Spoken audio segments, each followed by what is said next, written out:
is Courttia Newland, author, screenwriter. See it for yourself on Can You See Yourself channel. Big up, BB. Respect, my brother. Where was Courttia Newland born? I was born in Queen Charlotte's Hospital, Hammersmith. Is that West London? That's West London, yep. Mother and father, were both of your parents born in England? Nah, my mum was born in Barbados. She's born in Christchurch, Barbados, Black Rock. And my dad was born in Kingston, Jamaica. And my mum came over when she was 9, and my dad came over when he was 12. And they both came to Harsden. They met in Harsden. Do you have any siblings? Yeah, I got a brother, Jerome Newland, Jay, everyone calls him. Yeah, he's 3 years younger than me. Yeah, big up Jerome, long time don't see. Yeah. At the age of 5 years old, what was the name of your primary school? At 5 years old, my primary school was Whitehall Primary School, I think, yeah, and that was out in Uxbridge actually.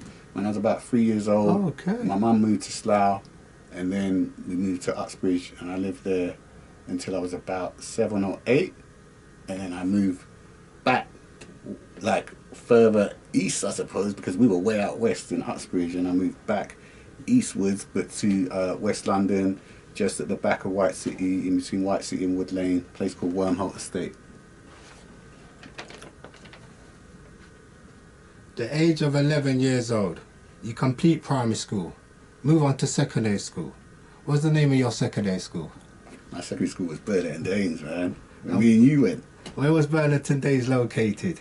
That was on Wood Lane. There was a site on Wood Lane, and there was another site on Duquesne Road by Hammersmith Hospital. Yes, correct. Big up the Green Blazer Army. As in back in myself and Courttia's time, the boys used to wear a green blazer. Yep, yep. Now it's actually called Burlington Danes School. Now it's actually called ARC or Burlington Danes Academy. I'm going to say it's an academy now. Right. Yeah. Well, in our time it was Burlington Danes School. Mm. Describe Burlington Danes during the mid-80s. Describe Burlington Days in the mid-80s. Burlington Days was a wild school. I don't think it was wild before we got there. But it was a little bit wild before we got there, but when we got there it got wilder, put it that way. We were a very notorious year. I think our year was in that school. But I have to say, I used to love school, man. Like, I used to be in school till all, like, we finished at, like, what was it, like 10 past 3 we used to finish school. Correct. And then I'd be in school till 5 o'clock. They still find us in the buildings, hanging out with my brethren and stuff, hanging out with everyone. We had a big crew in our year. 100%. We used to interact with all the other years as well. We weren't one of them schools where we don't talk to the years above us or the years below us. We had friends that we used to move with from different years and stuff. 100%. We had brothers and sisters and stuff in different years and cousins and all of that. And we were a very, very, very tight, like, close-knit family in our school, yeah. And In fact, big up former student Charles Venn, you know, aka Chucky Venus, the big time actor. Yep. Man like Shawnee B, the big time BBC One Extra Yeah, DJ. Them Man like Jazzwad. Yep. Man like Julia Marley. Yeah, you heard it, yeah, people. Julia Marley, as in Bob Marley's, one of Bob Marley's sons attended Burlington Danes. Yep. Did you have a favourite subject? My favourite subjects were English, obviously, and also PE. I used to like athletics. I used to do a lot of athletics. I used to do rugby. I played in the rugby team. It's like rugby. I was a fullback, running back. I can't remember what they called it. Which way? I think it was fullback. But yeah, I used to play rugby. At least like a little bit of football. I wasn't that good at it, but I used to love it anyway. You know. But I loved PE. But mostly PE, English, and drama. Those are my things. Any hobbies? I used to rap when I was in school, as you know what I mean. I was heavy into spitting, so 100%. Yeah, that was my kind of my hobby. But I wanted to make it my career in them days. I was really serious about it, and also I did a lot of music production and things like that. And also then the athletics as well. I was doing that on the side as well. I don't think there was anything else. I had like little bits and pieces, like I would do judo and stuff like that, but I never stuck at any of those things. Yeah. Okay. As you just mentioned, during our duration at Burlington Day School, Courttia was a hip-hop rapper. or in the UK known as a hip hop MC. Are you able to name 10 London rappers representing the UK hip hop scene during the 1980s or 1990s? Alright, let me see what I can do here. So you had London Posse, Hijack, Cookie Crew, Gunshot, Derek B, MC Duke. Would I be right by saying MCD? MCD, but MCD was a little bit later. Still, he was like, because we used to rhyme together in it, so we were rhyming together in the 80s. But then I think, no, he actually, yeah, maybe it was like late 80s, early 90s. He came out with his album and stuff. But yeah, MCD was around. London Posse? Yeah, I think I said London Posse. Rodney P? Yeah, because he was in London Posse, innit? Oh, okay. Yeah, he was in London Posse. Because he was more of the hip hop head more so than me. Yeah, he was him and Bionic and Sipo. What about Black Twang? Black Twang came out later. He wasn't in the 80s, I think, but he must have been rhyming. Because him and Roots, I wanted to put them in because that would tick off too, but I can't put them in because they're 90s. There's Power Lords. Oh yeah, it can be the 80s or 90s. 80s on it. Alright, Power Lords and then yeah, Black Twang and Roots Maneuver, man. Okay. Yeah. During the 1980s, name the 5 classic American hip hop films that influenced UK hip hop. 5, okay. I don't know if I'll get 5. There was Wild Style, Yeah, Beat Street, correct. Break Dance, Correct. Crush Groove, And Breakdance too. and Break Dance too. Thank you, bro. During the 1980s, during the mid 1980s to the early 90s, as a teenager growing up in West London, like in the communities of White City, Shepherd's Bush, Lambert Grove, long before the days of Westfield Shopping Centre, Yeah. what was life for Courttia like as a teenager? It was good. I was enjoying life, man, because we were always hanging out, and it was a very much like, I think now teenagers are more indoors and in their house and stuff. And even though we had computer games, we didn't really have it like that. Obviously, there were no mobile phones and stuff. If you We went were to see outside. someone, you had to go to their yard, and you had to knock on their door, and you had to get past their parents, you know what I mean? Open the door and like cuss you for knocking too loud or for not saying hello properly or whatever. You have to stand up and wait outside the house in the cold while they go and get them, and then you could maybe come in or maybe they would come out and you would roll together. I used to spend a lot of times on a this is a Sunday today, so on a Sunday I used to get on my bike and I just used to ride around ends, man, and I used to have a little camera. I used to ride around all the estates and just taking pictures, bro. You know what I mean? Of the Okay. estates and stuff. And just, I don't know why I was fascinated with ends. You know what I mean? Like the way it looked and what was going on. And obviously, when you're riding around, certain things are going to happen. You're going to see certain things that your parents don't know you're getting into and whatever. And not even stuff that you were doing yourself, but just what's happening. You know what I mean? Like I understand. certain violent things and certain drug things and certain whatever. You just see it, and then I just have to ride on my bike and ride off. But I would ride clean from my house up to Grove, ride around Grove, maybe go and check my brethren's sledge, you know what I mean, who was living up that way, check Kay's, my other brethren who lived halfway between there, and then I'd ride home and stuff, go Latimer, ride around there, just, that was me on a Sunday, man, and then come back home when the sun was coming down, man, so, and then I'd be going up to Bush and like going in the record stores and like trying to buy my little tunes and stuff. Shawnee B used to work in the record shop. I used to go and check him there in Bush, you know what I mean? And yeah, like I didn't have no money to buy tunes, but look, you know what I mean? And then I maybe Window play a shopping, couple as of we say. tunes. Yeah. And then so I would like, we'd be looking, you know, not to be coarse, we'd be looking for girls, we'd be looking for tunes, or be looking for trainers. You know what I mean? That was our thing back then. I hear you. I had a little paper round and stuff, so I'd be doing my paper round. I used to do it on North Pole Road for a little bit, and then I did a paper round on Portobello Road, so I used to do all around Notting Hill and stuff. That was later though, that's late teenage. But yeah, it was, I loved it, man. I loved my teenage years. Oh yeah, we certainly back then were outside. Yeah. We weren't now like the generations of now. Yeah. Everyone's indoors. Bruv, remember we used to ride trains? We used to just get on the train and ride it right to the end of the line and get off in like a place that was like, where are we? This is like a mad part of London, and that's how we got to know London. Just like Correct. riding the trains, man. Very true. We were very adventurous. Yeah. What was the name of the first black British novel published? The first black British novel published that I recall, and there's a little bit of debate about this, but the one that I kind of always quote is a guy called Norman Samunda Smith, who wrote a book called Bad Friday. I think it came out like 1985 or something like that, and it was set in Birmingham. And it was the first time I saw a man who was trying to get our lingo down, you know, and I think he was a bit older than us, so it wasn't always completely accurate, but it was like he was making a really, really good attempt at it, and he was trying to be like, this is about Britain. Like, even though the characters' parents were from the Caribbean and stuff, he was trying to talk about here, and it wasn't like, oh, we came over and then we're trying to get acclimatized and everything. These characters were born in the UK, and I was like, wow, that's really interesting. Yeah. And the writer was actually born here in the UK also. So that was the first person you was aware of who was born as a black British man, born in the UK and had his book published. Yeah, definitely. I remember when I was in English class, my English teacher brought in a book that was published by an independent publisher, and I can't remember the name of it, and it was set in Hackney, and so that was also, but I think that was a little bit later. That might have been like 86 or something like that came out, and I can never remember like what it was called because I really loved it. But it was the same thing. I was like, this is set in Hackney. This is like, I recognise this. You know what I mean? Like, not completely because I'm in West, but it's doing the British thing. But Norman was trying to get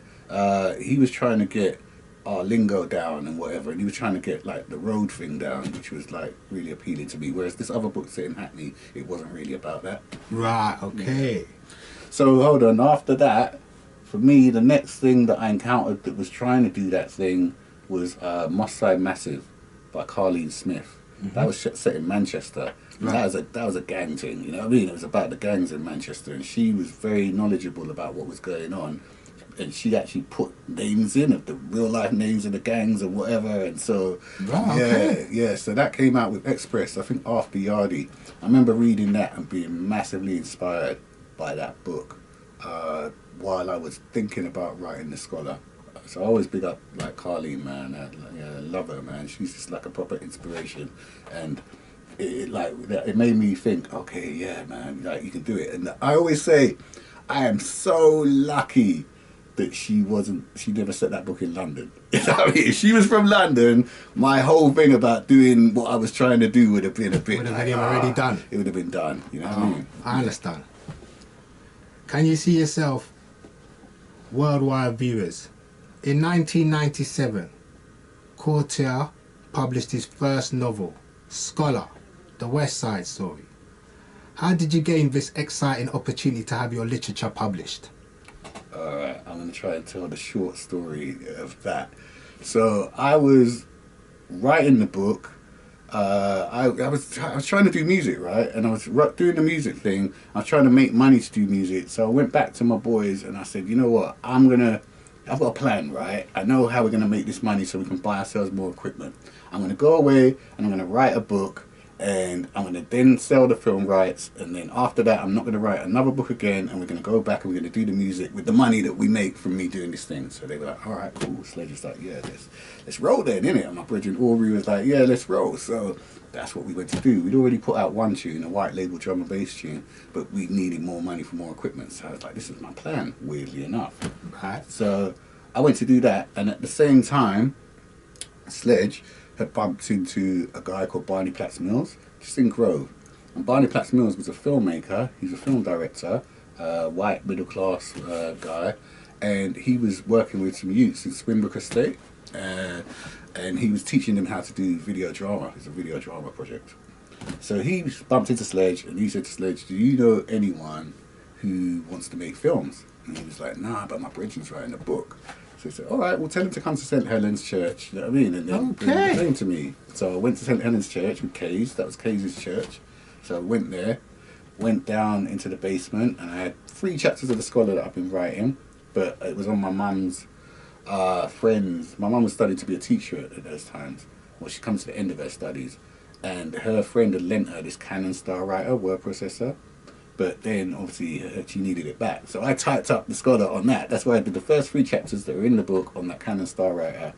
But, yeah, she took it back, so I didn't have anything. So I went to Barney, I gave him those first 3 chapters, and he took it away with him, and he said, all right, let me just read it and get back to you. And then about, I don't know how long it was, I've talked about this a lot, but like a few days later, a week later, something like that, he turns up at my house and he's got a computer monitor and a hard drive and a keyboard, and it's got Ilya stamped all over it in the London Education Authority. You know what I mean? And he's turned up at my door and he's gone, here you go, you've got no excuses now. Excellent. Write your book. Wow. My mum's at the back of me going like, what does he want? Why is he giving you this stuff? I was like, I don't know, Mum. And he just said, just write your book. So I took it, I went upstairs and I got myself a little desk, and that's how I started writing The Scholar. And I wrote the whole thing in about 8 months. But the whole time I was, I was working with him. He was like, I was showing him the pages, he was going through it all, he was saying you can't say that, and because all my writing was like, I could write, but my writing was mad, bro. You know what I mean? It was just like, I didn't know how to write a sentence. You know what I mean? It was all over the place, and I contradict myself halfway through and all of that. He's like, no, you have to write cleaner sentences and whatever. And sometimes I'd get upset because he was just taking a big red pen to my stuff and going around it, but I could see what he was trying to do, and yeah, we did that for like 8 months throughout the whole process. Okay. Yeah. Then when we were finished, when I had the whole book, it was like 700 pages long. He was like, all right, now you have to try and get an agent. And I tried myself for a while, sending it out to people, getting rejected. And in the end, he's a middle-class man, he's connected, innit? So he was just like, all right, my friend is working for an agency, William Morris Agency. Yeah, I sent the book to her and get her to read it. He sent the book to her. She gave it to her. She was an assistant to an agent. She gave it to her agent. Her agent liked it. Got signed, man. Excellent. Yeah. Why the name Scholar, and why did you read? And what's the reason behind choosing to write about inner city London? Okay, so I called it The Scholar because I wanted it to not sound like it was a book about road. Basically, I wanted it to have a title that was just like you wouldn't think. It kind of contradicts what it's no about. Connection. You know what I mean? It doesn't seem like it goes together, but obviously you and me know there's bare scholars on road, right? So it does make sense. And when you know that character, you know there's characters like him all over the place. And I think that I was kind of like him to a degree, you know what I mean? I was kind of a scholar on road.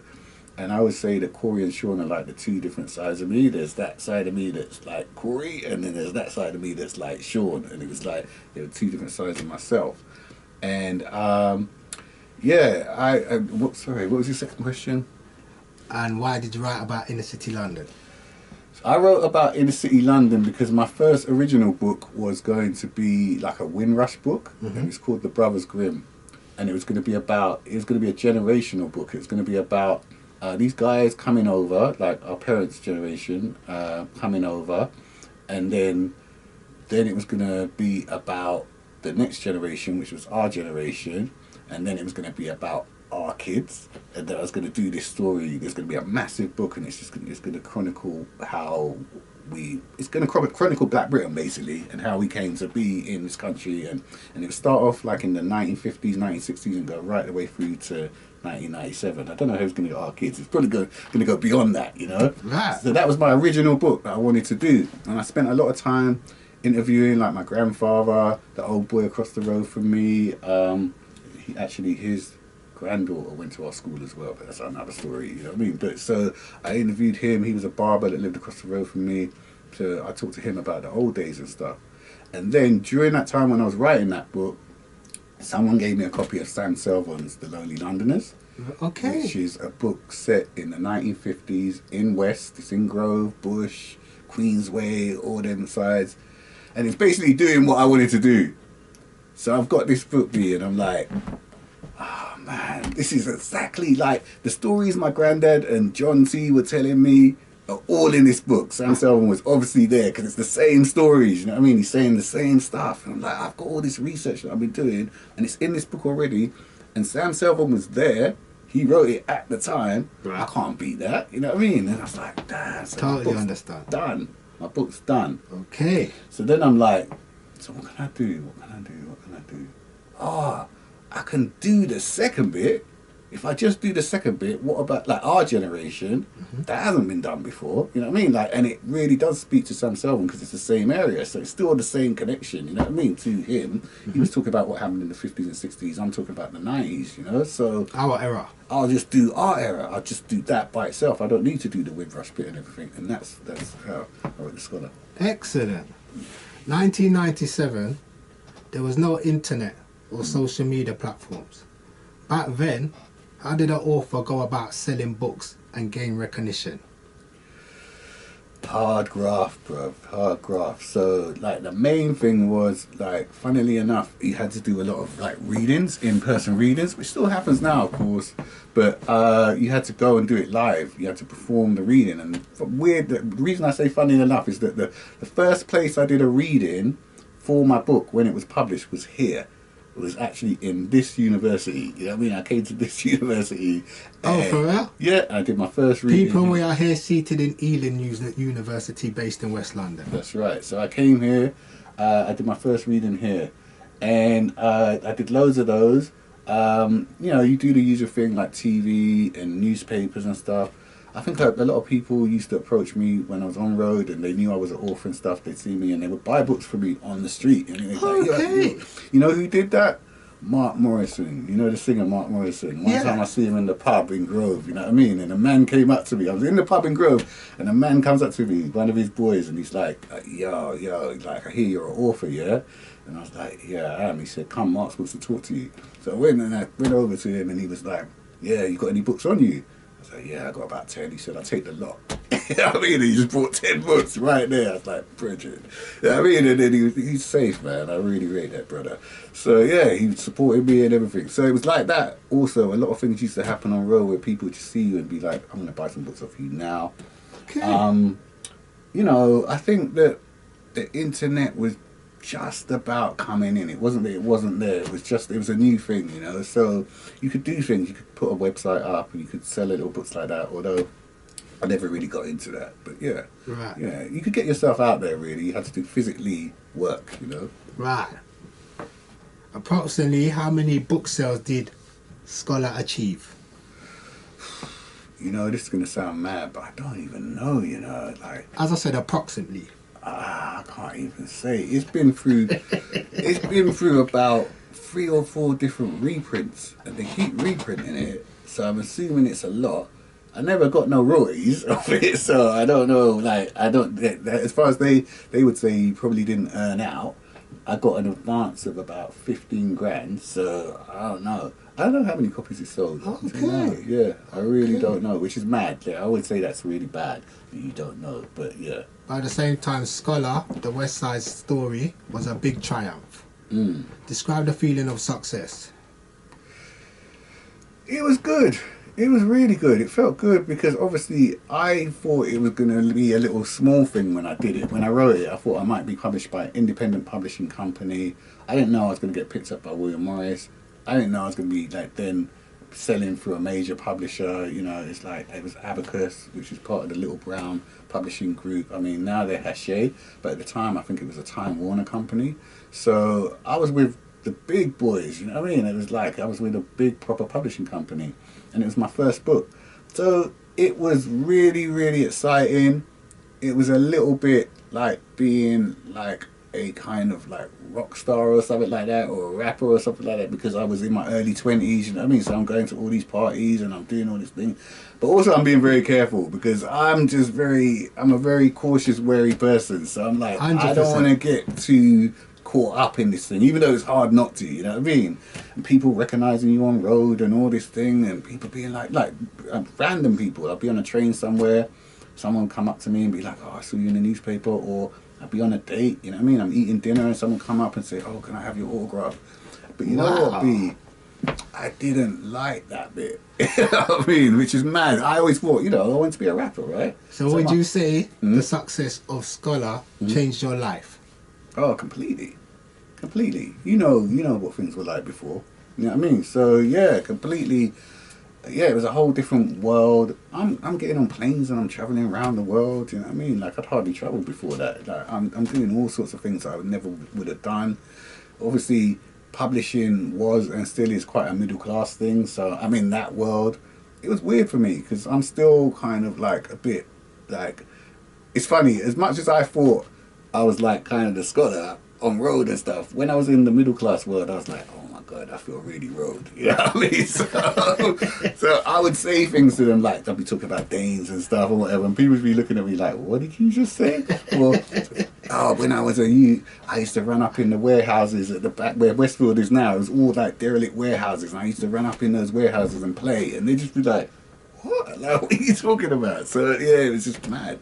So it was a bit of a it was an adjustment, but yeah, I enjoyed myself, man. I had a good time. It was fun. Have you got a copy of The Scholar here at present? I have, and this is my copy. Can you just hold that into the camera for me, please? Yeah, this one. Yeah, perfect. Yeah. Bit closer. Yeah. Bit lower. People across the world, if you are yet to go out and purchase a copy of this book, please do so. It's absolutely an amazing book to read. I will not go into too much detail because, as I said, we would like you to go out and purchase a copy. But this book was the first book Courttia published in 1997. Yeah. Thank you very much, my brother. Thank you. And I do think it is, you know, the first book about growing up on ends with the dialogue as it was spoken. I mean, the experiences that we used to have, you know, that kind of vibe, that road vibe. It was the first time a story had been written like that. There were other things, there were attempts, like I said beforehand, there were people who had done things close to it, but I think no one had managed to, there was no one who'd really written it from London who was in it, you know what I mean? Like, there's a guy, I think the closest I can really think of was a guy called Two Fingers. Okay. He wrote a book called Junglist. You know what I mean? Around them times, yeah. He nailed it. But he was talking about the music side of things. He was talking about raving and all them things. He wasn't talking about the grimier side of things, you know. So yeah, that gave me a little blight there with that as well. So, but yeah, I think that for me, I can't think of anything else that was talking about, yeah, how it was on that level. Yeah. Okay. 2 years later, 1999. Yeah. You then followed up with your second book, Society Within. Please, can you show us a copy of the book, please? Yeah. These are all first editions. I don't know, is that right? Bit closer. Right, again, people, this is the second book to be published by Courttia Newland in 1999. Can you give us a very brief insight to what the book entails? Because again, we don't want to spoil it for the reader, so we won't say too much. Yeah, I just wanted to do a selection of short stories about different aspects of the estate that were kind of different to the scholar.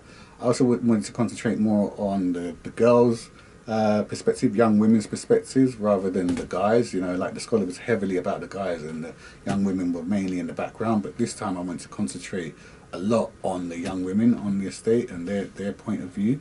And yeah, it was just like interlinked short stories. So you're looking at different characters from the estate, but they're all crossing paths with each other and interacting with each other. Sometimes you might see someone who's like a main character in one story, and then in the next story they're in the background, you know. So I just wanted to do something like that this time around. Okay. Yeah. Did you hear that, ladies? Can you see yourself, ladies?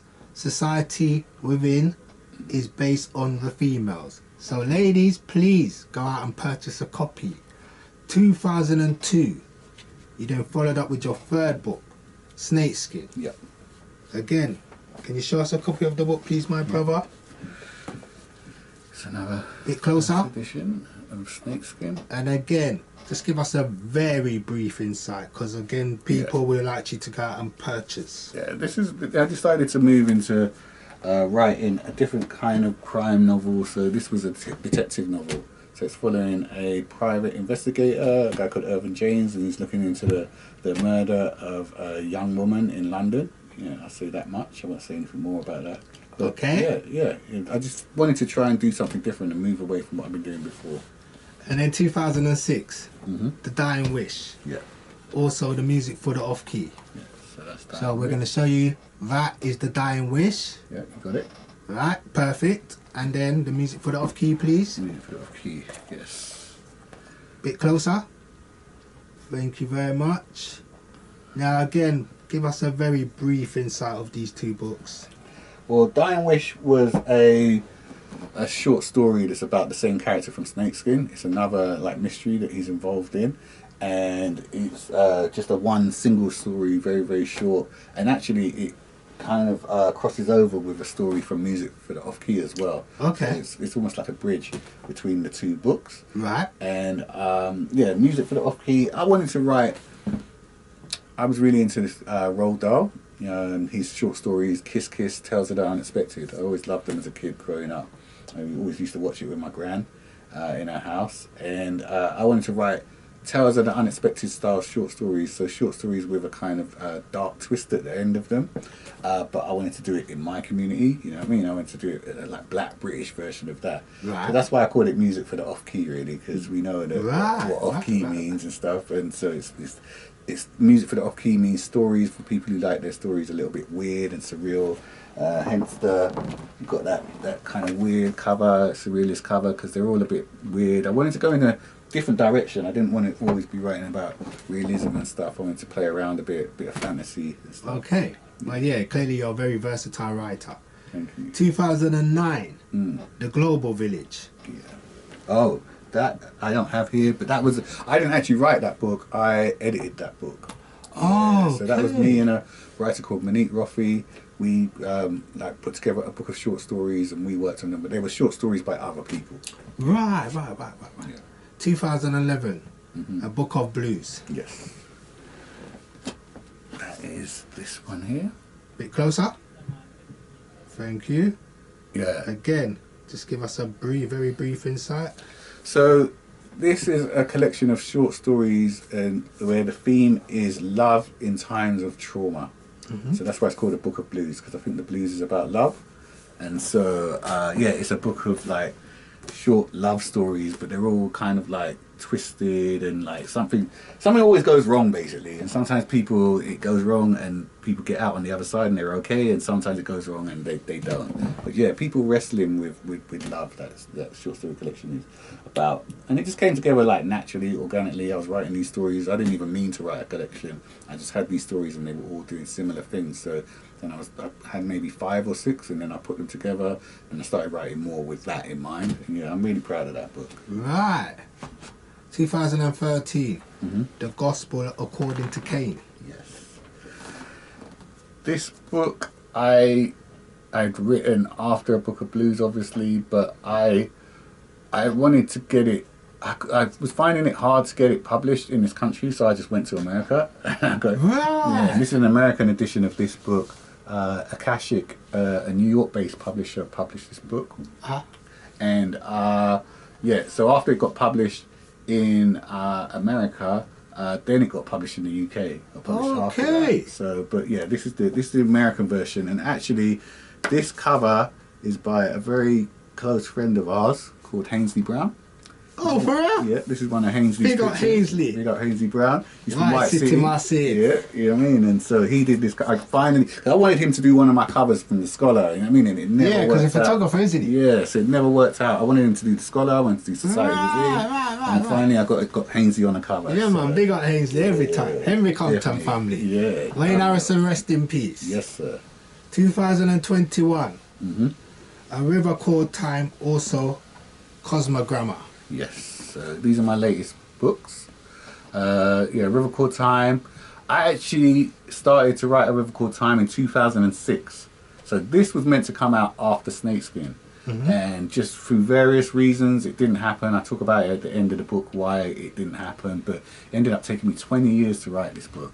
For real? Yeah, 20 years. I started in 2006. Are you listening, people? Yeah. 20 years. 20 years to write this book. I wasn't doing it the whole time. I put it down and then I came back to it. But yeah, this is like an African futurism book. I wanted to do like a science fiction book, but same thing, dealing with ends, dealing with Black British people, but science fiction this time. So that's what this is about, and it's got a very, very twisty and turny theme and stuff, but I won't say more about it. Basically, I will say that it's set in a parallel world where slavery and colonization didn't happen.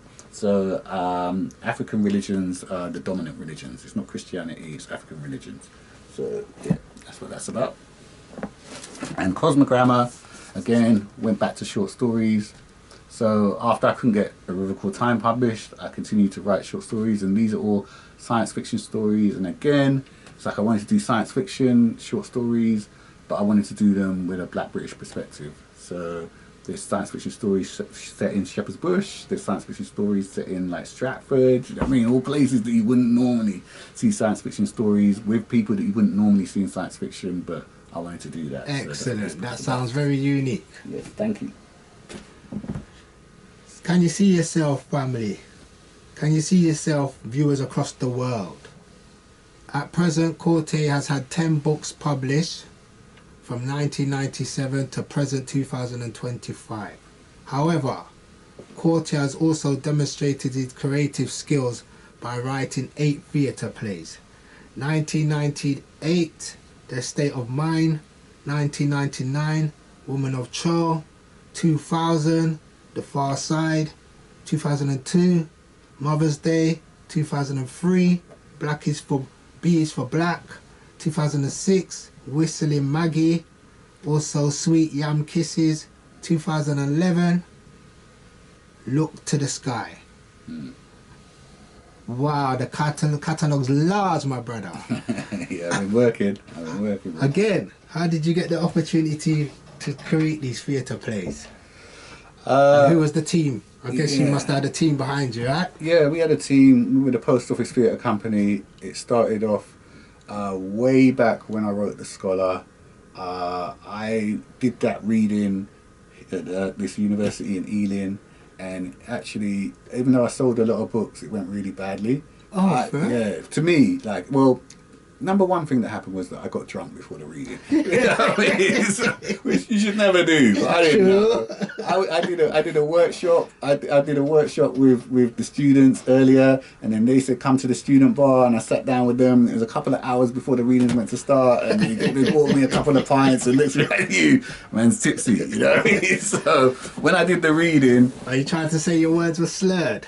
my words were more than slurred, bro. Listen, man, I got on stage. I tripped getting on stage. You know what I mean? Like, my phone rang when during the reading. I answered it. You know what I mean? I was like, yo, I can't talk now. I'm doing the reading, bro. You know what I mean? Like, they loved it though. They thought it was part of some kind of act that I was doing. You know? It was me. You pulled it off. I pulled it off. So they loved it, but I was gutted. I was like, nah, man, that ain't it. Also, it was the first time I'd read my book in front of people. Right. I'm listening to the words. I'm like, because I never read it to myself while I was writing it, and I was like, this still ain't right. You know what I mean? Like, this still, I could do some work. I could do more work with the way that I'd written it and everything. Plus, my reading wasn't so good. So I went to a man called Riggs O'Hara, who's a theatre director in Enns, basically, in the middle of Labradgrove. I said, can you help me with my reading? And he listened to me read, and he told me what to do. He's basically saying you're reading too fast. Just slow down and take your time and stuff, and just, you know, feel the words, you know, in your mouth and stuff and all of that. And I was like, in 15 minutes we were done. And then after that he was like, where's my play? And I was like, what are you talking about, man? Where's your play? I don't write plays. I'm not a playwright. He said, no, I would like you to write a play.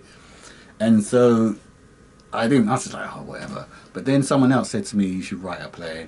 It was an arts centre in Labradgrove, and they said, we'll pay you. I said, all right, cool. And so I wrote a monologue for an actress called Carol Moses, and it was called A State of Mind. Okay. And yeah, I wrote that. And as soon as I wrote it, we were in rehearsals and stuff. I was just like, because I'd always thought you can't write about ends in the theatre. I was like, those two things don't go together. We used to do drama at school. They take us to, you know, the lyric theatre and whatever. It was never about us. So I was like, this is all right, but just, I can't get into it. It's not really what I would want to do. It's the same with music at school as well. It's never the music that I wanted to do. I like music, but I don't want to do that. I wish I'd known how to bring those two things together, because it was really. But theatre, then I suddenly realised, oh yeah, you can do this, and you can write about us, and you can put it on stage, and it sounds boom. So I was like, okay, now I'm on it. And from there, I just wrote plays. So my last play just got shortlisted for the Bruntwood Prize, a prize in Manchester. Yeah, that was this year. So that's called Trim Palace. That's like a barbershop play, proper ends barbershop play. So, Right. It's what I do. I'm a playwright. Are any of your theatre plays available to purchase on DVD or stream online? Not on DVD or to stream online. I think there is. I think I've got a play called Manifesto. I think you can find on YouTube, but it was a scratch performance, you know. So it's not, no, you know. But Tossing Coal from Supercell was in that, you know? Right. So that's online, and there was another play. Sorry, what did you say it was called again? It was called Manifesto. Manifesto. Yeah. People look out for Manifesto on YouTube. Yeah, it's like if you can't find it, you can look under Black Lives, Black Words, and that will show, it will come up under that. And then there's there's a collection of plays, of Black British plays. It's called Hidden Gems. Right. And if you look for Hidden Gems 1 and Hidden Gems 2, I've got plays in both of those collections. I've got Beers for Black is in there, and The Far Side is in there. So you can read those plays. Excellent. Have you been presented with any awards? You know what? I have not, you know. I've never got a proper award. I mean, I've been given like bursaries, and I've been given an award. I got an award for science fiction writing. Yeah, that was for when I was writing Cosmogramma. But yeah, I've always been shortlisted, but I've never actually got an award. Yeah. Right, okay. Yeah, so yeah, people need to hurry up, man. Give me an award. Very true. You deserve an award. Thank you, God. In terms of your books, also your theatre plays, how do you go about titling these individual books and plays? Titling them? That's a good question, man, because someone asked me that the other day. I'm teaching, and someone was saying, how do you come up with your titles? And it's very different. Sometimes I have the title already, like The Scholar was just there. It was always The Scholar. You know what I mean? Society Within was always Society Within. Snakeskin was a little bit different. It was called something else beforehand, and I had to think about it. The Gospel According to Cain was called The After School Club before it was called The Gospel According to Cain, and then the publisher was just like, that title, nah, you need to change that, come up with something else. So sometimes it's a lot of brain work and thinking about it, and I'll write down all the titles it could be, and then I'll pick the best one. Right now I'm writing a film, and I've got about 6 titles for that. I've got a working title, but the producer doesn't like it. So I've got like 6 other titles. I think she's right as well. But there's 6 other titles that I'm trying to work on, trying to like sit with them for a while and see which one's going to be the right one. Yeah, so it's different every time. Right. Now 2020, you then crossed over from the theatre, or also publishing books, to actually a television series by the name of Small Axe. Now how did you gain this opportunity to work alongside Black British film director and producer Steve McQueen? So it was going on for a good few years. You know, the Small Axe was happening for a good few years. I knew it was going on, and people were being like auditioned or interviewed for it, but I just thought, I'll be perfect for this. It's set in West London. It's about Black British people. I do that all day. I've been doing that for years. But I don't have any television credits. I don't have any film credits. I'm not known as a screenwriter. So yeah, it's just, I'm just gonna have to watch it on telly like everyone else. You know what I mean? And you know, I hope it goes well. I can't wait to see it, kind of thing.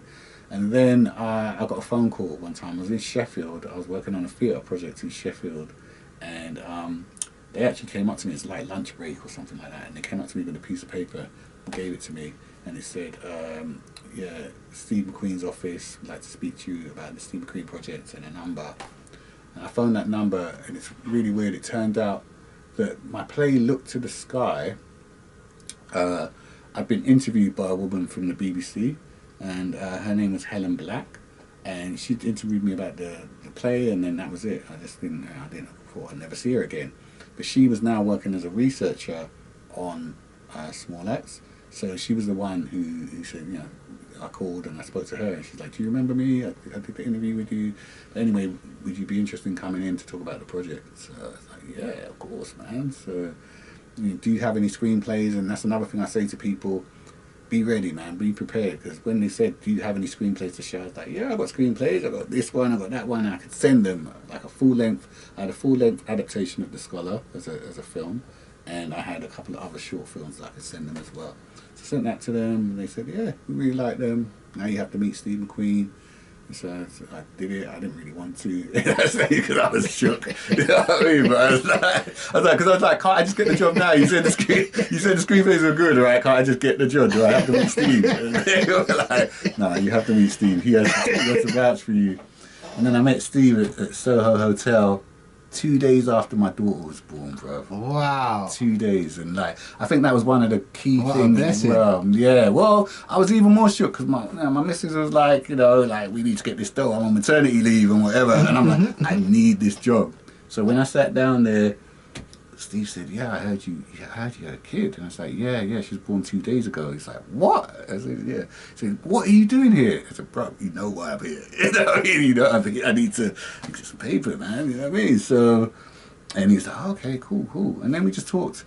You know, it's funny because Steve's actually from our community, isn't he, originally? He's from Shepherd's Bush. he's from around here. Yeah. So, but originally he was born in Shepherd's Bush, right? Yeah, because he's actually one of my friend's cousins from Shepherd's Bush. Right. Big up Willis. Yeah. So this is the thing, bro. My man starts grilling me on West London. So you're from West, yeah? I said, yeah, I am. He said, what bus do you take to get from White City to Ladbroke Grove? I was like, that's easy. You know, I'm on that bus all day, every day, innit? Because it's stage, right? I'm jumping Very true.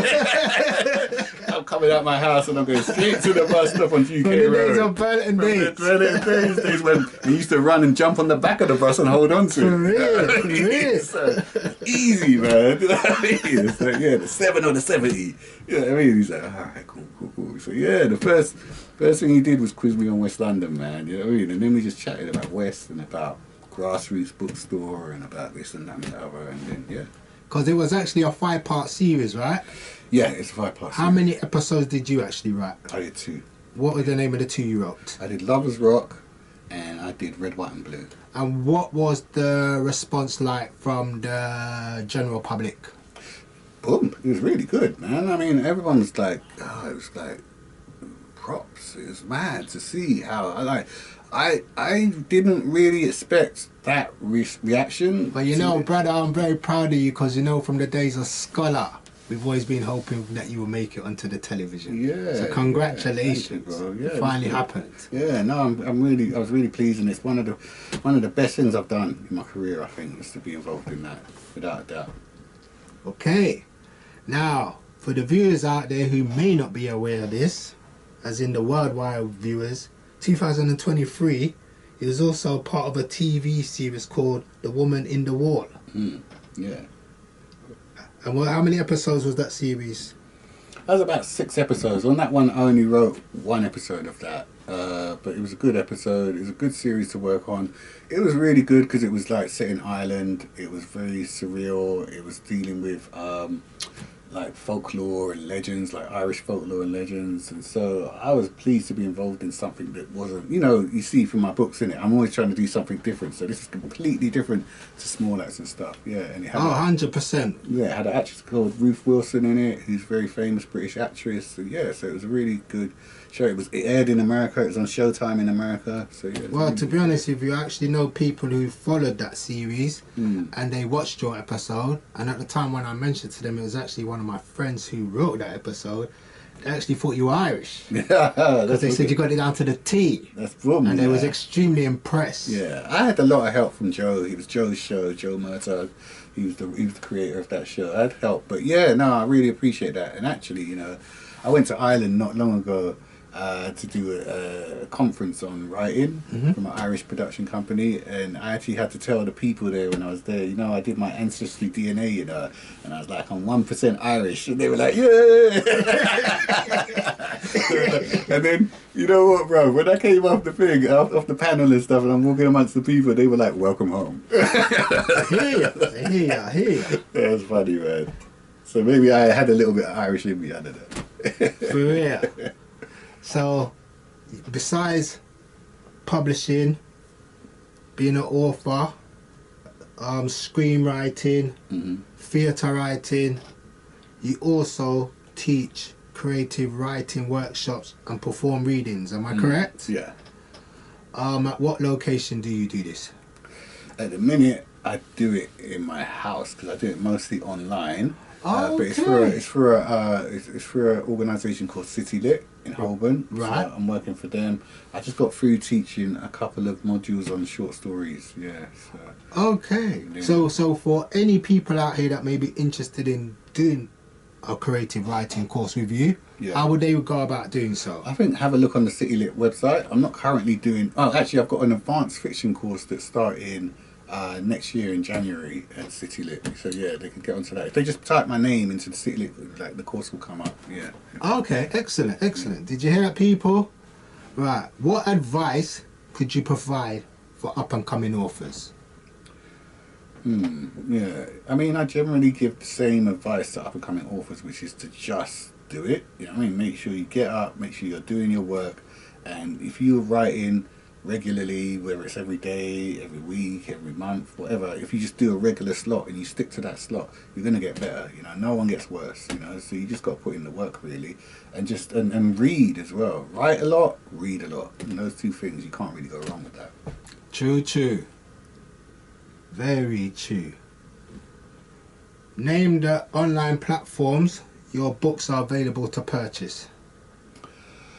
Well, there's everybody knows about the South American River, which is the most well known one.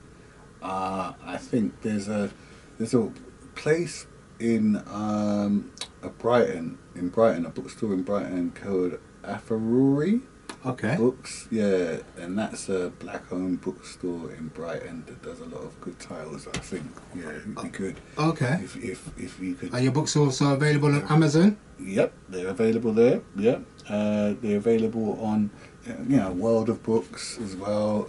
I know that they have my stuff there. So yeah, you can get them mostly everywhere. I think, yeah, all reputable bookstores. Yeah, because after all, you are an established writer. Hmm. Right, okay. So that's the history of Courttia Newland. 2026, what's the plans? Can we look forward to any plays, new books, Yeah. any TV series is going on, or are you not allowed to give the public an insight? I'm hoping. I haven't got anything locked down, but there's stuff that I'm working on. There's a feature film that I'm working on that I'm hoping it probably won't come out into 2026, but yeah, maybe 2027. I'd like to have that ready. I'm working with other directors and writers on their projects as well and helping them shape that. That might come out. That's a Black British thing. I've got my own projects. I've got about 3 films that I'm working on right now that could happen. Yeah. And then I've got a few other TV shows that I'm hoping will happen. So like how you just mentioned 3 films, is there a possibility one may be released in 2026? I don't. No, because we need to film it in 2026. So everything will probably be 2027. Right. I think that'd be the earliest. But you never know with film, so I don't want to speak too much about it until I know it's been greenlit and stuff. But I'm developing these projects, and they're quite big projects. My play that was shortlisted for the Bruntwood, I'm trying to get that produced. So hopefully a production of that will happen soon. But what I can say that definitely is happening is I've got a book called The Art of Opposition, which is a collection of essays. And that's coming out next year with Faber, and it's basically about how you, as an artist, can keep yourself going outside of the mainstream. So that's the general theme of the book, without being having to be big and commercial and a superstar and do certain things and stuff. How do you, if you're not willing to do that kind of thing, how do you keep going? How do you sustain yourself? Things like that. So that's what I'm working on now, and I'm really excited about that book because it's going to be very interesting to see the response to it. Okay, I'm looking forward to the release. Thank you. Now, for those who want to follow Courttia's creative arts career, shout out your social medias. It's just my name on X and my name on Insta, but I do have to warn people, I've really stopped interacting with social media so much these days, as much as I used to, just because I find it to be a little bit of a distraction. So when I've got something out, you will see it on social media, but other than that, when I'm working on stuff, I'm too busy to be online and stuff, although I'm addicted to scrolling, I have to say, but I try and stop myself from posting now because I just feel like I should be working, I should be writing, you know what I mean? So I try and concentrate on that mostly. But yeah, you can find me on there, and there will be details about my work on those platforms. Yeah. And Facebook as well. It's all Courttia Newland. Courttia Newland Facebook. Okay. Whatever. Excellent. Did you hear that, people? You can obtain Courttia on his socials. Now, Courttia Newland, brother for life.